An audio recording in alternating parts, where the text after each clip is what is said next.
அத்தியாயம் 37. கார் கருணாகப்பள்ளியை நோக்கி போய்கொண்டிருக்க விஷ்ணு இடுப்பை பிடித்து கொண்டு சொன்னான். பாஸ், என்னோட வாழ்க்கையில இவ்வளவு மோசமான ரோட்டை நான் பார்த்ததே கிடையாது. ஏதோ பூமியை விட்டு சந்திர மண்டலத்துக்கோ செவ்வாய் கிரகத்துக்கோ போய்கிட்டு இருக்கிற மாதிரி தெரியுது. காரை பார்த்து ஓட்டுங்க பாஸ். கொஞ்ச நேரத்துல ஒரு பெரிய பள்ளத்தாக்கு வர மாதிரி தெரியுது. பார்த்துட்டேன். உங்களுக்கு கருட பார்வை பாஸ். கார் அந்த அபாயகரமான சரிவில் இறங்கி உயிரை பிடித்து கொண்டு மேலே ஏறியது. விஷ்ணு, கிராமத்துக்கு வந்துட்டோம்னு நினைக்கிறேன். அதோ நேந்திரம் வாழைப்பழத்தாரோடு 2 டீ கடை தெரியுது. நான் அப்படி காரை ஓரமா நிறுத்துறேன். நீ போய் டாக்டர் வளர்மதியோட வீட்டு அட்ரஸை விசாரிச்சுட்டு வா. விவேக் சொல்லிக்கொண்டே காரை ரோட்டோரமாய் நிறுத்த விஷ்ணு இறங்கி முண்டு அணிந்த அந்த பெண்ணின் கடையை நோக்கி போனான். 5 நிமிட நேரத்தில் திரும்பி வந்தான். காரில் ஏறி உட்கார்ந்து கொண்டே சொன்னான். பாஸ், இன்னும் கொஞ்ச தூரம் போனா ஒரு பகவதி அம்மன் கோயில் வரும். அந்த கோயிலை ஒட்டி ஒரு ரோடு போகும். அந்த ரோட்ல கடைசி வீடு. ஓமனக்குட்டி கொடுத்த இன்ஃபர்மேஷன் இவ்வளவுதான். ஓமனக்குட்டி யாரு? அந்த கடையில வேலை செய்யற பொண்ணா? வேலை செய்யற பொண்ணு இல்ல பாஸ், கடையோட ஓனர். சாரி விஷ்ணு, பெரிய தப்பு பண்ணிட்டேன். பரவாயில்ல பாஸ், யானைக்கும் ஸ்லிப் ஆகும். கார் 1 நிமிட தூரம் ஓடியதும் பகவதி கோயில் சிறிய கோபுரத்தோடு பார்வைக்கு தட்டுப்பட்டது. பக்கத்து ரோடு பாஸ். கார் திரும்பி அந்த செம்மண் பாதையில் பயணித்து கடைசி வீட்டுக்கு முன்பாய் நின்றது. சற்றே பழமையான வீடு. காம்பவுண்ட் சுவர் முழுவதும் பாசி படர்ந்து சிதிலமாய் தெரிந்தது. கண்ணாடி ஜன்னல்கள் இறுக்கமாய் சாத்தப்பட்டு எல்லா திசைகளிலும் கனமான நிசப்தம் நிலவியது. இருவரும் இறங்கினார்கள். பாஸ், வீட்டை பார்த்தா டாக்டர் வீடு மாதிரி தெரியலையே. ஏதோ மாந்திரீக நம்பூதிரி வீடு மாதிரி பயமுறுத்துதே. விவேக் கேட்டை நெருங்கி தள்ளினான். அது சத்தம் இல்லாமல் உள்வாங்கியது. நுழைந்தார்கள். பராமரிக்கப்படாத புல்தரையும் ஒரு மரத்துடன் கட்டப்பட்டிருந்த கருப்பு நாயும் உடனடியாய் பார்வைக்கு தட்டப்பட்டது. பாஸ், நாய். அப்படியே நின்றார்கள். படுத்திருந்த நாய் எழுந்து அவர்களை பார்த்தது. என்ன விஷ்ணு, நாய் குறைக்கவே இல்ல. பாவம், ஊமை போலிருக்கு பாஸ். நாய் பார்த்து கொண்டிருக்க இருவரும் நடந்து வாசற்படி ஏறி கதவுக்கு பக்கத்தில் இருந்த ஸ்விட்ச் போர்டை நெருங்கினார்கள். அழைப்பு மணியின் பொத்தானில் கையை வைத்தான் விஷ்ணு. வீட்டுக்குள் கிர் என்றது. முழுதாய் 1 நிமிஷம் கரைந்திருந்த போது கதவு சத்தமில்லாமல் பின்வாங்க 50 வயதின் விளிம்பில் தலைமுடி கொண்டை பெப்பர் சால்ட்டில் தெரிய அந்த பெண் தெரிந்தாள். கண்களில் ரிம்லெஸ் ஸ்பெக்ஸ், கையில் ஒரு புத்தகம். எஸ் என்றார். Doctor Valarmathi, it's me. நீங்க? I am Vivek. He is Vishnu. We both are coming from crime branch of Chennai. Why have you come here? Just an enquiry. For what? உள்ள போய் பேசலாமா மேடம்? ப்ளீஸ். உள்ளே போனார்கள். வீட்டுக்குள் இன்னமும் பழமை நெடி தூக்கலாய் இருந்தது. பழங்காலத்து சோபாக்கள், அழமாரி, புக் செல்ஃப், ஃப்ளவர் வாஷ் என்று எல்லாமே ஆர்கியாலஜி டிபார்ட்மெண்டில் இருந்து கொண்டு வரப்பட்டவை போன்ற வாசனை அடித்தது. விவேகையும் விஷ்ணுவையும் உட்கார சொல்லிவிட்டு எதிரே இருந்த சோபாவுக்கு சாய்ந்தார். கையில் இருந்த புத்தகத்தை டீப்பாயின் மேல் வைத்துவிட்டு கேட்டார். சொல்லுங்க, என்ன விஷயம்? விவேக் நிதானமான குரலில் பேச்சை ஆரம்பித்தான். தி அல்டிமேட் ஹெல்த் என்கிற மேகசினில் மூளை சாவு பற்றிய கட்டுரை ஒன்னை எழுதியிருந்தீங்க. ஆமா, அது சம்பந்தமா சில கேள்விகள். ப்ளீஸ். உங்க கட்டுரையை படிச்சோம். அதனுடைய சாராம்சம் மூளை உண்மையில் இறந்து போவது இல்லை என்பதுதான், இல்லையா? ஆமா. ஆனா மற்ற டாக்டர்கள் உங்க கான்செப்டுக்கு எதிரா இருக்காங்களே. ஒரு உண்மை வெளிப்பட்டா அதை மறைக்க பல பொய்கள் பிறக்கும். அத பத்தியெல்லாம் நான் கவலைப்படுறது இல்ல. சரி, டாக்டர் ருத்ரபதியை உங்களுக்கு தெரியுமா? தெரியும். அவர் செய்யற ஆராய்ச்சிகளை பத்தி நீங்க என்ன நினைக்கிறீங்க டாக்டர்? நான் எதுவும் நினைக்கல. அவரை உங்களுக்கு தெரியுமா? தெரியும். பார்த்து பேசி இருக்கீங்களா? பேசியிருக்கேன். அவர் மூளைச்சாவு ஏற்பட்டவர்களை காப்பாற்றுவதற்காக பிராஸ்தட்டிக் என்ற செயற்கை தலையையும் அந்த தலைக்குள் இருந்த மூளை போன்ற ஒரு அமைப்பையும் பயன்படுத்தி ஒரு ஆராய்ச்சியை மேற்கொண்ட விஷயம் தெரியுமா? தெரியும். அத பத்தி உங்க கருத்து என்ன? சாரி, நான் யாரை பத்தியும் எதை பத்தியும் எதுவுமே சொல்ல விரும்பல.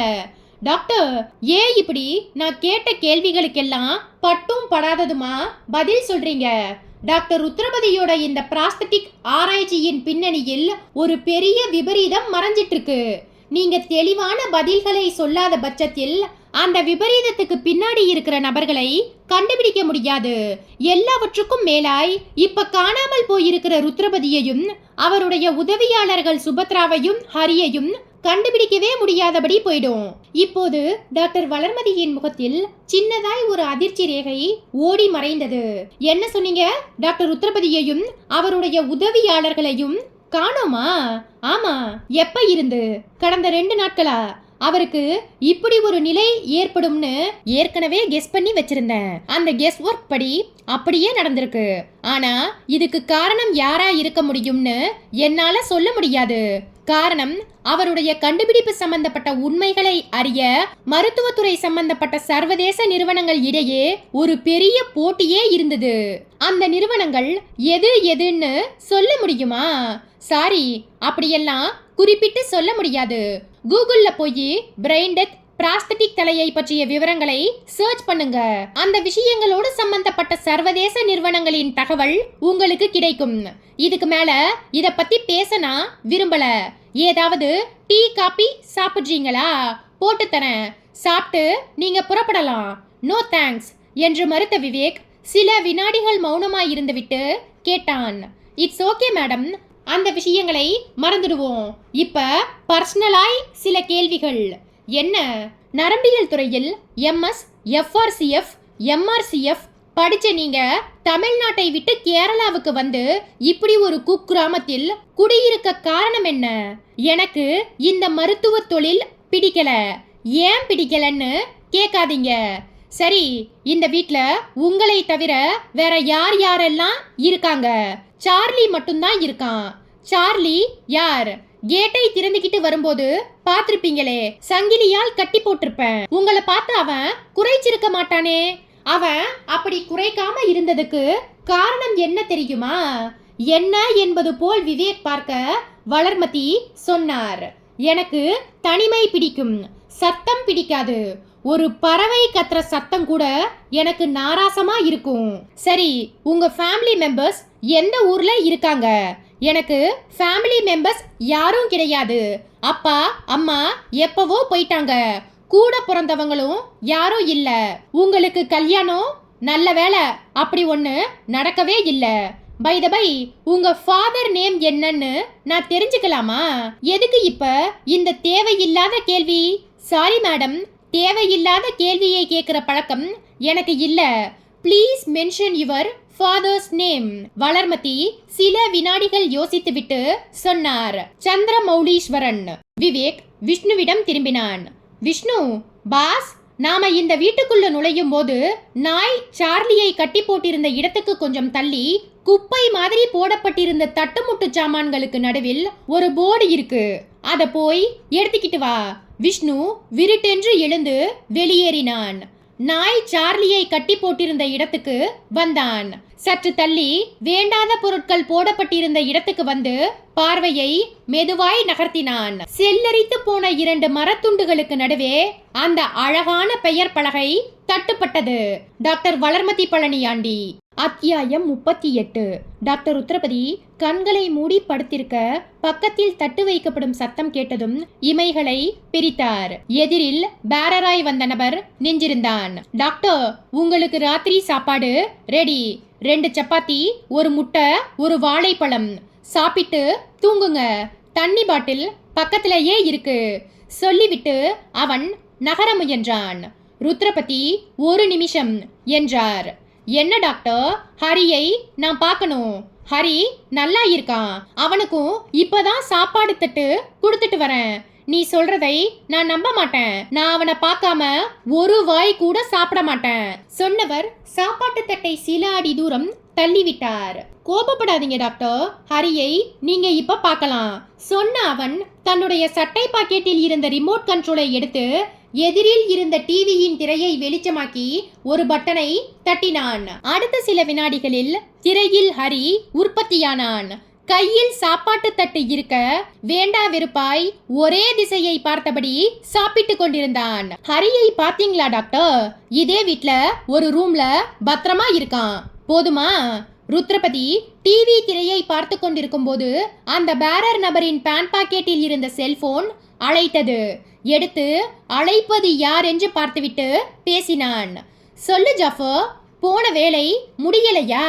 அப்படின்னா நீ திரும்புறதுக்கு எப்படியும் 2 மணி நேரம் ஆயிடும். நீ வந்த பிறகுதான் நான் வெளியே கிளம்பணும். வரும்போது 4-5 பீர் பாட்டில் வாங்கிட்டு வந்துடு. எல்லாமே காலி.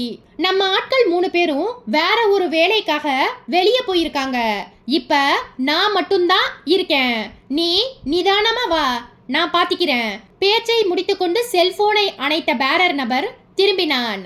எதிரே டாக்டர் ருத்ரபதி நின்றிருந்தார். வலது கையில் சாப்பாட்டு தட்டு, இடது கையில் ஒரு காலியான பீர் பாட்டில். பேரர் நபர் திகைத்து கொண்டிருக்கும் போதே சப்பாத்தியும் காரமான குருமாவும் இருந்த சாப்பாட்டு தட்டை அவன் முகத்தோடு வைத்து சாத்தினார். அவன் முகத்தை 2 கைகளாலும் பொத்திக்கொண்டு கீழே குனிய ருத்ரபதி தன் கையில் வைத்திருந்த காலியான பீர் பாட்டிலால் அவனுடைய நடு மண்டையில் ஓங்கி அடித்தார். பாட்டில் 4 திசைகளிலும் சில்லு சில்லாய் சிதறியது. அடுத்த வினாடியே ரத்தம் தலையின் மையத்திலிருந்து பீரிட்டு முகத்தில் இலை இலையாய் வழிந்தது. வலியும் ரத்தத்தோடு நிமிர்ந்து டாக்டரை தாக்க முயன்றவன் முடியாமல் அப்படியே ஒரு பக்கமாய் சாய்ந்து சலனமில்லாமல் மல்லாந்தான். ருத்ரபதி ஒரு வினாடியை கூட வீணாக்காமல் அந்த அறையை விட்டு வெளியே வந்து கதவை சாத்தி வெளிப்பக்கமாய் தாளிட்டார். பிறகு வேக வேகமாய் நடை போட்டு அந்த அறை இருட்டான வீட்டில் இருந்த ஒவ்வொரு அறைக்குள்ளும் புகுந்து வெளிப்பட்டார். ஹரி எந்த அறையில் இருப்பான்?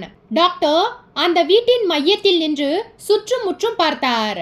வீட்டின் வலதுபுற சுவரோரத்தில் மாடிப்படிகள் தெரிய அதை நோக்கி வேகமாய் போனார். ஹரி ஒருவேளை மாடி அறையில் இருக்கலாம். மூச்சிறைத்து கொண்டு படிகளில் ஏறினார். வராந்தா வந்தது. வரிசையாய் 5 அறைகள். ஒவ்வொரு அறையிலும் நுழைந்து பார்க்க 4வது அறையில் கையில் சாப்பாட்டு தட்டோடு ஹரி சுவரில் சாய்ந்தபடி உட்கார்ந்திருந்தான். ருத்ரபதியை பார்த்ததும் அதிர்ச்சியோடு எழுந்தான். டாக்டர், ஹரி வா, நாம முதல்ல இங்கே இருந்து தப்பிச்சாகணும். அவங்க இருப்பாங்களே, அந்த ஜாஃபர் வெளியே போயிருக்கான். பேரரா வந்தவன அடிச்சு போட்டுட்டேன். இப்போதைக்கு இந்த வீட்ல யாருமே இல்ல. புறப்படு. ஹரியும் பதட்டத்தோடு டாக்டருடன் இணைந்து கொண்டான். வராந்தாவில் இருந்த மாடிப்படிகளில் சரசரவென்று இறங்கினார்கள். கடைசி படிக்கு வந்து ஹாலுக்குள் நுழைந்தவர்கள் அப்படியே ஆணி அடித்தார் போல் அதிர்ச்சியில் உறைந்தார்கள். ஹால் நடுவே போடப்பட்டிருந்த பா வடிவ சோஃபா ஒன்றில் சுபத்ரா உட்கார்ந்திருந்தாள். கால் மேல் கால் போட்டபடி உதட்டில் ஒரு புன்னகையோடும் கையில் துப்பாக்கியோடும். அதிர்ச்சியினின்றும் முதலில் மீண்ட ருத்ரபதி சுபத்ரா என்று அழைத்து கொண்டே முன்னால் ஓரடி எடுத்து வைக்க சுபத்ராவின் கையில் இருந்த துப்பாக்கி மெல்ல உயர்ந்து அவருடைய உடம்பை அளவெடுத்தது. டாக்டர், நீங்களும் சரி ஹரியும் சரி, இப்ப நின்னுட்டு இருக்கிற இடத்தை விட்டு ஒரு அடி கூட அசையக்கூடாது. 2 பேரும் அப்படியே மண்டி போட்டு உட்காருங்க. சுபத்ராவின் கண்களில் கசிந்த கோபமும் வார்த்தைகளில் இருந்த கடுமையும் ருத்ரபதியையும் ஹரியையும் மண்டி போட வைத்தன. டிஜிபி அலுவலகம். டிஜிபி வைகுந்த் தனக்கு முன்பாய் உட்கார்ந்திருந்த விவேக்கையும் விஷ்ணுவையும் ஏறிட்டபடி பேசிக் கொண்டிருந்தார். This investigation is going in an interesting manner. அப்புறம் என்ன நடந்தது விவேக்? டாக்டர் வளர்மதி பழனியாண்டிங்கிற பெயர் பலகையை விஷ்ணு கொண்டு வந்து காட்டினப்ப அந்த அம்மாவோட ரியாக்ஷன் எப்படி இருந்தது? விவேக் மெலிதாய் சிரித்தான். ஒரு நிமிஷம் ஆடி போயிட்டாங்க சார். உங்க பேருக்கு பின்னாடி இருக்கிற பழனியாண்டி யாருன்னு நான் கேட்டப்ப தட்ஸ் மை பர்சனல் மேட்டர்னு சொல்லி எஸ்கேப் ஆக பார்த்தாங்க. நான் விடல. Brain death, prosthetic head, miniature atomic plans, இந்த 3 விஷயங்களுமே கலந்த ஒரு விபரீதமான விவகாரம் இது. நான் கேட்குற கேள்விகளுக்கு நீங்க பதில் சொல்லாமல் மறுத்தால் உங்களை கைது செய்து சென்னைக்கு கூட்டிக் கொண்டு போக வேண்டி இருக்கும்னு நான் மிரட்டலான துணியில் சொன்னதால் பணிஞ்சு வந்தாங்க. நேம் போர்டில் இருக்கிற பழனியாண்டி தன்னோட கணவர் தான்னு ஒத்துக்கிட்டாங்க. கல்யாணமான 1 வருஷத்துக்குள்ளேயே பழனியாண்டியோட நடவடிக்கைகள் பிடிக்காத காரணத்தால முறைப்படி டைவர்ஸ் வாங்கிட்டு கேரளா பக்கம் வந்துட்டதாகவும் சொன்னாங்க. அதுக்கு முன்னாடி 2 பேரும் டெல்லியில இருந்தாங்களாம். இப்ப அந்த பழனியாண்டி எங்கே, எந்த ஊர்ல டாக்டராய் இருக்கார். அவரை பத்தி தனக்கு எதுவும் தெரியாதுன்னு சொல்லிட்டாங்க. ஆனா டாக்டர் பழனியாண்டி மூளை நரம்பியல் சம்பந்தப்பட்ட டாக்டராய் பணியாற்றி இருக்கார். இப்ப அவர் டெல்லியில் இல்லை. எப்படி அந்த பழனியாண்டியை கண்டுபிடிக்க போறோம்? அந்த பொறுப்பை ஏற்கனவே ஒருத்தர்கிட்ட கொடுத்து இந்தியன் மெடிக்கல் அசோசியேஷன் மூலமா விசாரிக்க சொல்லி இருக்கேன் சார். யார் அவர்? ஒரு நிமிஷம் சார். நான் உங்ககிட்ட பேசிட்டு இருக்கும் போதே அவர் 2 தடவை என்னோட செல்போனுக்கு ட்ரை பண்ணி இருக்கார். அவரை இங்கேயே வர சொல்லி இருக்கேன். சொன்ன விவேக் தன்னுடைய செல்போனை எடுத்து ஒரு எண்ணை தொட்டுவிட்டு பேசினான். இப்போ எங்கே இருக்கீங்க குமரன்? டிஜிபி ஆபீஸுக்கு வெளியே ஒரு டாக்ஸியில் வெயிட் பண்ணிட்டு இருக்கேன் சார்.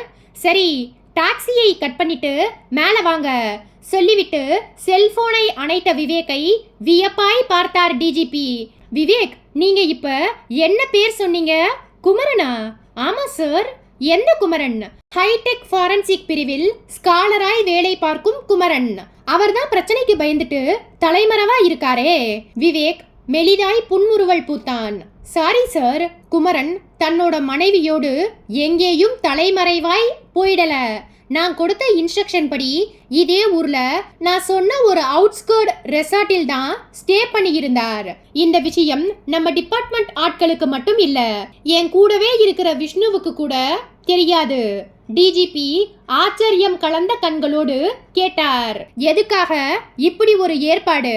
சார், அந்த பிராஸ்தட்டிக் செயற்கை தலைக்குள் அட்டாமிக் மினியேச்சர் பிளான்ட் இருக்கிற விஷயத்தை குமரன் தனிப்பட்ட முறையில் எனக்கு ஃபோன் பண்ணி சொன்னபோது அது எனக்கு ஒரு பெரிய அதிர்ச்சியான விஷயமாய் இருந்தது. அதே சமயம் இதுக்கு காரணமான சமூக விரோதிகள் யாருன்னு கண்டுபிடிக்க ரொம்பவும் சிரமப்பட வேண்டி இருக்கும்னு நினைச்சேன். அப்பதான் என்னோட மனசுக்குள்ள ஒரு யோசனை ஸ்பார்க் ஆச்சு. ஃபாரன்சிக் ஸ்காலர் குமரன் அந்த பிராஸ்தட்டிக் செயற்கை தலையை பற்றி எந்த ரிப்போர்ட்டும் தராமல் தலைமறைவாயிட்டா அதில் சம்பந்தப்பட்ட சமூக விரோதிகளுக்கு குமரன் மேல ஒரு சமயம் சந்தேகம் வரும். குமரனோட செல்போன் நம்பரை வச்சுக்கிட்டு அவர் எங்கே இருக்காருன்னு தேட முயற்சி பண்ணுவாங்க. குமரனோட வீட்டையும் கண்காணிப்பாங்க. அது மாதிரியான வேலைகளில் ஈடுபடுறவங்க யாருன்னு தெரிஞ்சா அவங்களை மடக்கி உண்மையான குற்றவாளிகளை நெருங்கிடலாம்னு நினைச்சேன். அந்த நினைப்பை தான் செயல்படுத்தினேன். Nice job mister Vivek. இந்த திட்டத்துக்கு பயன் கிடைச்சதா? கிடைச்சது sir, but not useful. On what basis? Sir, குமரனோட செல்போன் நம்பரையும் அவரோட மனைவி நம்பரையும் ட்ரேஸ் பண்ணி அவங்க எங்கே இருக்காங்கன்னு கண்டுபிடிக்க முயற்சி பண்ணினது டெல்லியில் இருக்கிற அட்டாமிக் ரிசர்ச் சென்டரில் பணிபுரியும் யாரோ சிலர். அந்த நபர்கள் யாருன்னு கண்டுபிடிக்க நானும் குமரனும் முயற்சி செஞ்ச போதுதான் ஒரு அதிர்ச்சியான தகவல் கிடைச்சது. அதாவது முயற்சி பண்ணின எல்லா நபர்களுக்கும் ஒரே செல்போன் நம்பர். அந்த நபர்களுக்கெல்லாம் ஒரே பெயர், அதாவது டச் மீ நாட். ஆயிரக்கணக்கான பேர் வேலை செய்கிற அந்த அட்டாமிக் ரிசர்ச் சென்டரில் அந்த ஒரு சிலரை கண்டுபிடிக்க குமரனும் நானும் உள்துறை அமைச்சகம் மூலமா எவ்வளவோ முயற்சி எடுத்தோம். ஆனா யாரையுமே கண்டுபிடிக்க முடியல. இந்த நிலைமையில் தான் டாக்டர் வளர்மதி என்னுடைய விசாரணை வளையத்துக்குள்ள வந்தாங்க. அந்த அம்மாவுக்கு தன் கணவர் பழனியாண்டி இப்ப எங்க இருக்கார், என்ன பண்ணிட்டு இருக்காருன்னு நல்லாவே தெரியும். இருந்தாலும் ஏதோ ஒரு காரணத்துக்காக மறைக்கிறாங்க. அதனாலதான் டாக்டர் பழனியாண்டி யாருன்னு கண்டுபிடிக்கிற வேலையை நான் குமரன் கிட்ட கொடுத்தேன். விவேக் சொல்லிக் கொண்டிருக்கும் போதே கதவு மெலிதாய் தட்டப்படும் சத்தம் கேட்டது. I think that is Kumaran. Vivek சொல்ல டிஜிபி கதவை பார்த்து குரல் கொடுத்தார். Please get in. கதவை தள்ளிக்கொண்டு குமரன் உள்ளே வந்தார். தலைமுடியை ஒட்ட வெட்டி வித்தியாசமான மீசை தாடிக்கு மாறியிருந்தார். டிஜிபியை பார்த்ததும் விருட்டென்று சல்யூட் கொடுத்துவிட்டு தளர்ந்தார். You have done a great job Kumaran. Thank you sir. Please. அவர் நாற்காலியை காட்ட குமரன் உட்கார்ந்தார். விவேக் கேட்டான், டாக்டர் பழனியாண்டி யாருன்னு தெரிஞ்சுதா குமரன்? தெரிஞ்சது சார். யாரு? குமரன் தன் சட்டை பாக்கெட்டுக்கு கையை கொண்டு போய் அந்த போட்டோவை எடுத்து விவேக்கிடம் நீட்டினார். போட்டோவை வாங்கி பார்த்த விவேக்கின் புருவங்கள் வியப்பில் சில மில்லிமீட்டர்கள் உயர்ந்தன.